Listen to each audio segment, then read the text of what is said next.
Welcome to my PowerPoint presentation on why potential energy is a bad perk in Dead by Daylight.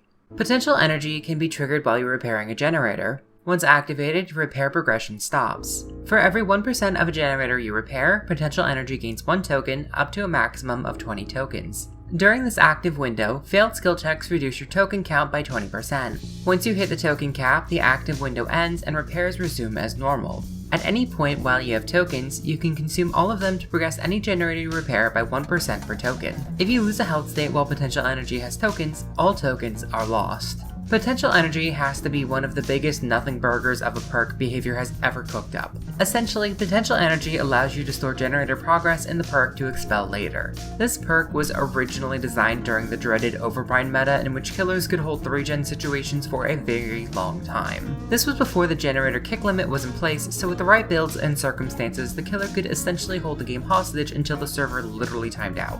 Potential energy was designed as a band-aid solution where survivors could use it to store progress and then dump it all at once before the killer could destroy it with Overbrine. However, the eternal 3-gen situation had been addressed through the 7.5.0 update, and thusly potential energy's entire shtick was gutted. That being said, I never found it to be particularly helpful anyway, because up until 9.1.0, potential energy straight up burned 1/3 of your progression investment, making the risk of losing everything to 1 health state loss that much more severe. With its current iteration, potential energy is nothing more than a glorified bank. You don't gain anything, nor do you lose anything for using potential energy. You just shuffle generator progress around. There's very little reason to do this other than in a 3-gen situation, or perhaps to try to quickly complete a generator a killer can easily defend. However, regression limit aside, it only makes 3-gen situations ever so slightly easier. You need to progress generators, pre-run to ensure you don't lose a health state, and just generally play it slow. Potential energy just lets you skip 20% of a generator if you and your teammates aren't quite coordinated enough to achieve maximum progression.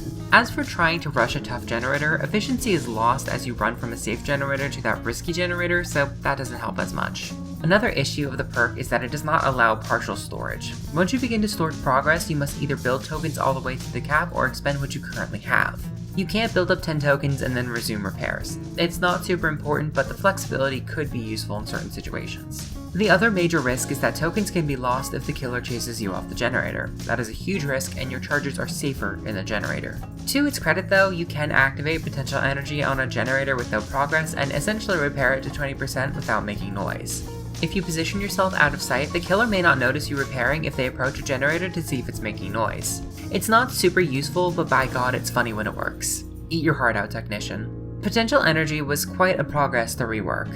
Based on its theming, it needs to be centered on progression and some kind of built-up energy.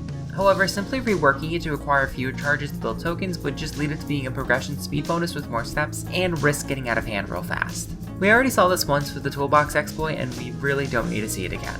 Instead, I think I've cooked up a really good alternative. Potential energy now has a completely new function.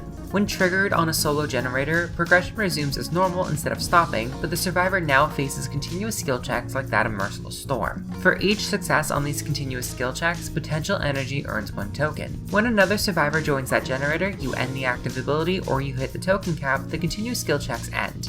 I imagine this working similar to Overcharge, in which the current skill check remains on screen until you succeed or fail it, after which no additional skill checks appear. Potential energy now has stored tokens. While it has tokens, the user can then use the active ability button to trigger a second effect that grants a stackable 1% repair speed bonus for 2 seconds per token.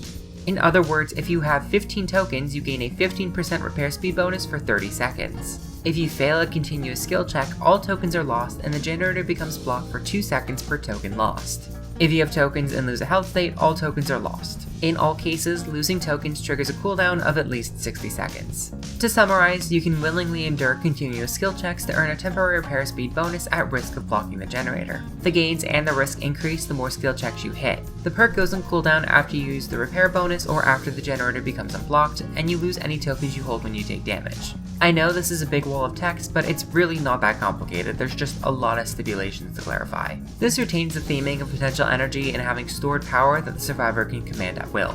However, this translates into a viable repair speed bonus, but one that the survivor must earn. Similarly, there is significant risk in blocking a generator, but does not put your eggs all in one basket as it did before. Thanks for watching, leave a like, and put your thoughts in the comments below.